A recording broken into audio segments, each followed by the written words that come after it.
since being at Cody, I don't need to read that. So since being at Cody, we hired Danny. I took over the museum in 2015. We went on a hiring freeze promptly for 2 years, so I was just alone. And then we brought Danny on, and Danny does not know what it's like to be at the Cody Firearms Museum without the renovation, and he was really a really big role in the 10,675 object list.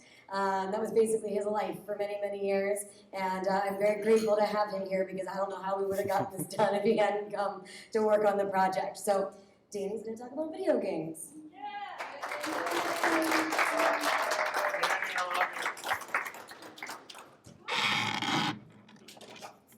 We do this game a lot. Is it this one? Yeah. Or this one? Are you the social media manager or like the IT person? You're going the wrong way. It's this one. Oh, okay. Oh no, sorry, I gave it away. All right. Thank you, Ashley, for the welcome and the kind words about my role in the renovation. And just as a quick aside, thank you to everybody that's here. I know Cody is not the easiest place to get to. Somewhat counterintuitively, the summer has its own unique challenges to try and get here. But we appreciate your participation in this symposium and making it an excellent event. So thank you very much to you all. So my talk is about guns in video games. And really, I have a couple brief slides and a brief talk, and then I want to throw it out to you guys because I think this is a question where there's a lot of potential, but I don't have a good idea of what's next for museums. And I see that we're kind of missing the boat a little bit. What should museums do about this? My sole qualification for this talk is that I think, unless Ian has played a lot of Battlefield 1, to be the only person to have both held it and used it in game. So that's my qualification for the Burton. And this is a photo I took when we were filming your video, Matt, I think. Yeah, so Matt took the photo, so credit to him.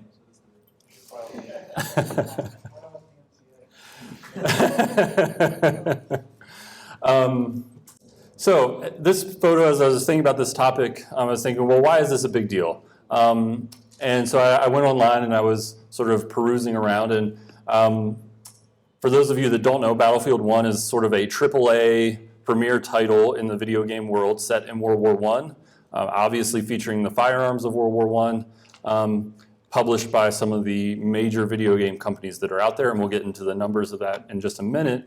But I thought this photo was interesting. This photo showed up, or this screenshot rather, showed up in a lot of press images for the game and the sort of run up to its release, and different was used at different times to promote the game. And it's a German-looking soldier holding and about to fire what looks to be a Winchester 1907. So the Winchester 1907, regardless of the fact that it probably was, I can't say for sure, but probably never used by a German.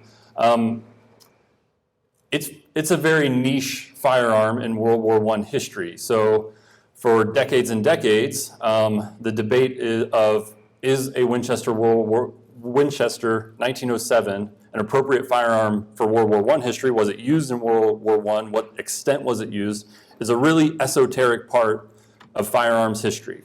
It's a very narrow part of firearms history, and you'd have to be a pretty advanced World War I collector or Winchester collector to really have any kind of opinion on that gun in this context. Then Battlefield 1 comes out in 2016, and now, if you'll see this number, 25 million people have an opinion on whether that gun was used in World War I or not. And it's not quite that drastic. I'm sure not everyone that plays the game has an exact opinion on that. But you get the idea. This my inbox will attest to it. That's the Remington model friggin' 8. So this gun goes from the very esoteric to the very popular, almost overnight. And it's a very historic firearm and particularly relevant to this group. So I think that is a question that has sort of, or what has at least gotten my attention about this whole topic, is the nature of that. How these guns that are otherwise a very niche section of history all of a sudden are brought into the public limelight. You know, the Burton that I'm holding in that photo is basically unknown outside of a few videos and a couple of articles. And then overnight, anybody can use one if they have that game. So again, it's how this goes from niche to popular based on no influence of us. So some numbers. Our annual visitation here at the center is, I hear different quotes all the time. We should probably know an exact number, but it's between 170 and 200,000, roughly speaking. You get some different numbers when you look at paid admission versus admission not paid, or when we have an event like this and I'm bringing you folks into the museum and it's not going through the admissions desk. So, but we'll say 200,000 for a nice even number. Our social media outreach. In the last month, I looked this up yesterday, and then it changed because Emma posted some pretty successful posts, and the numbers updated. And but about 150,000 individual accounts reached across several platforms. Not great, but decent for a museum, anyways. And then, as I mentioned, Battlefield 1 has sold 25 million copies globally since 2016. If you use that annual visitation number, in that same time period, we've had 600,000 people in. We just don't compare. Call of Duty World War II, one of the more recent iterations of that, 20 million copies in 2017, 2018. And then a big one, since we're the center of the West, a game set in the Old West, Red Dead Redemption 2, they sold 17 million copies in 2 weeks and earned $725 million in just a few days. That's insane. I think it goes to show how video games are not only changing historical debates, but also just changing the way media is consumed. There's not very many movies that could compete with that kind of entertainment, earning. So it says a lot about pop culture in general, but it also leaves us way, way, way, way, way far behind in terms of our ability to outreach versus pop culture's ability to outreach, which is somewhat understandable. And then, so I went through, in addition to that, I went through and found some posts on Reddit. We have a CFM Reddit account, for better or for worse.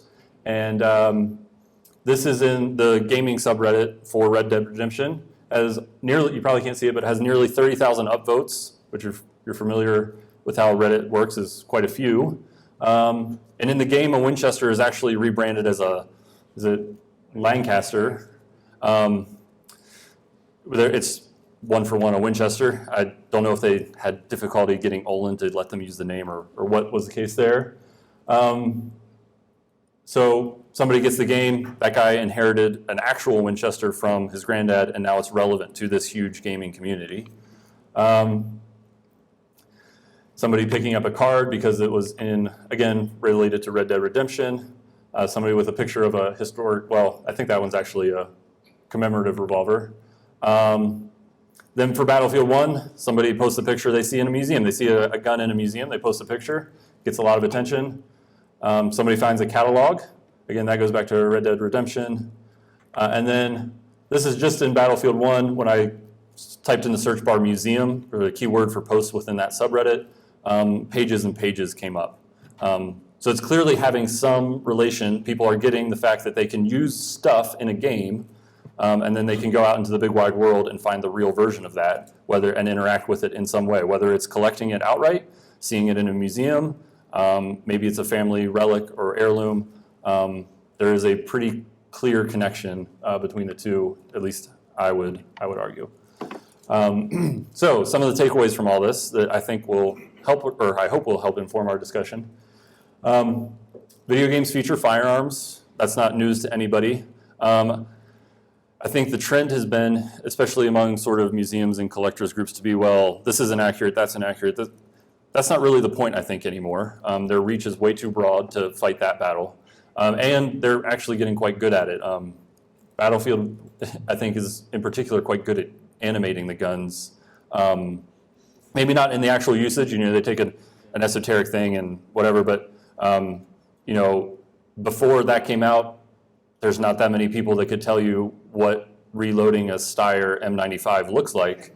And now a lot of people can. I see a comment. That's our bad. That literally happened to us. So that when the game first launched, they had that you could top up an M95 clip. And so people were asking me, can you do that? So we did a video in which we said, Not really. Theoretically, you can get a thumb in there and play with it, bend the lips, and do some other things, but you're going to break a thumbnail, it's going to be awful. Realistically, any soldier worth his salt would pop that thing out, partially load it, and put another one in if you really wanted to. And so we put that out, not thinking anything of it. It blew up on YouTube. And then some couple weeks later, the animation changed. I don't know if it was us or Yeah. I never got an email, thank you, but Yeah. the game changed their animation, and now you can no longer top up the M95. So the conversation can go both ways if you participate. Right, and that's a key point here. But things like that, some companies have made an effort to get details right, even if a detail like renaming a Winchester a Lancaster seems a little bit silly. I don't think that's the point, that they're doing some pretty interesting depictions of these guns. And then primarily because of the reach of these things, and there's some other factors, but I think because of the sheer reach, I mean, I mentioned 2 games, or 3 games. There's hundreds out there right now, probably. They're going to have a major impact on popular culture's perception of firearms, and therefore culture in general's perception of firearms. Right now, museums aren't doing a lot that I can see. Maybe some of you guys have, but museums themselves seem to be. If a kid comes into a museum and interacts with a docent and said, "I saw this gun in a game and I want to go see it," that seems to be about the extent of our outreach programs based on this, which I think isn't great. It's not just firearms museums. The company Wargaming, I don't know how many downloads there are of their games. But obviously places like the Bovington Tank Museum, if you do a little bit of look up on the USS Texas, which I think they're currently rehabbing or something, those come up a lot in those, for those institutions in that particular gaming company, which allows players to drive around a tank or a ship or what have you, and have been downloaded globally millions and millions of times. And I think this has a strong correlation to the way that the Hollywood Western influenced a generation of collectors. I feel that this generation or the next generation of collectors and even curators is going to have some pretty strong influences from games today. And then one that I hear a lot and I wanted to touch on, which it might be somewhat obvious, but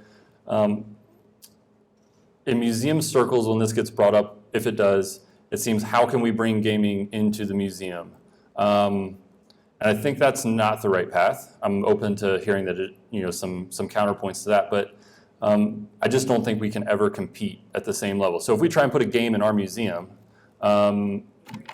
they break it, and 2, it's never going to compete with a AAA title. Even a company might release a really buggy game, but even that buggy game is going to be miles better than anything a museum has the resources to produce. And when it comes to competing for people's time, as you often hear talk about in the museum field these days, we cannot make that direct competition. We don't have the resources to do that. So I think the question turns then into a few different things. So these are the questions I'll throw out to you. Hopefully this presentation wasn't too short and leaves us lots of time to talk about things. So should we try and be relevant to these games? I think the answer is yes. That might seem like sort of a softball question, but maybe there's something to be said that we shouldn't be stepping down to that level of historical discourse. If we do want to be relevant to these, can we even be? There's some big hurdles I think we would have to overcome. Part of that is getting game developers to talk to us. Part of that is having the staff and monetary resources to do something about it. So I think there's some challenges there. Are video games, as I will put before you, I think they are. Do you think they are having this kind of influence that I predict will be on the next generation of what is collectible in firearms, and therefore we get a lot of attention about? Is it going to be influential in that next group of collectors / curators, which we've touched on some with some other topics so far these 2 days? And can I get a quick show of hands? Has anybody here or their institutions worked with a gaming company? Oh, quite a few. That's more than I expected. So almost half of you, maybe. A shrug from Dave. Well, it's a little, we've got a whole bunch of CNR small people and a bunch of members people. Yeah, that's true. Yeah. So wait, Can let we me, ask the question of museums? So if you work just museum people in the room, how many of you? So 3.5. I remember that one. A good example is, obviously, we have the only Burton known in the world. They put it in a game. I don't. Did they talk to either of you guys, Ian or They Othniel? didn't talk to me, but I guarantee that video I did is where they. Yeah. so that happens, you know, when you get done, I might even take a moment to speak if you will. Okay. Because I can play some around. Yeah. But, you know, obviously there's someone who's researched it and done a video on it. There's an institution that has it. They have what they need to model it from photos that are out there. So they don't really have to bother with us if they don't want to. And I think that's important to keep in mind. Can this be, I think a big question is, yes. Sorry, just a tiny little clarification. What's the video game? You can. I already asked that. You can see the videos and you can watch Ian demonstrate it, which is an excellent source of something you can rely on showing you everything you know. Doesn't beat having it in your hands. That's what museums do. Sort of. Let me help. I know exactly what's going to happen. Give me 1 minute. All right, well, we'll tackle that in a minute. I think this is the big question. You know, what our museums, what our administrators will ask us of this. Is this a potential to bring more people in to grow our audience, to grow our revenue? You know, that's what they want to hear about. And maybe it is, and I'm not sure on that one. It seems to be, so far, that doesn't seem to be the case as any that I've seen. We get people in the museum and they seem to be, they say, oh, I recognize that from a game or something like that. But I don't think we're doing any of that question just yet. And then can they be an educational or event tool within the, I mean, can we take a snippet out of that game and put it in the museum and make it a tool here?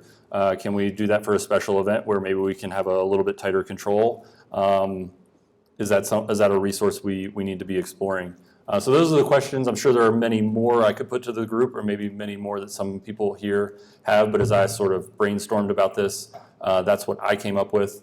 And so I'm interested to hear your feedback. So hopefully that's a good framework to have a discussion, and I will try and fill in gaps where I can if it wasn't. Thank you, Danny. Thanks. I don't know.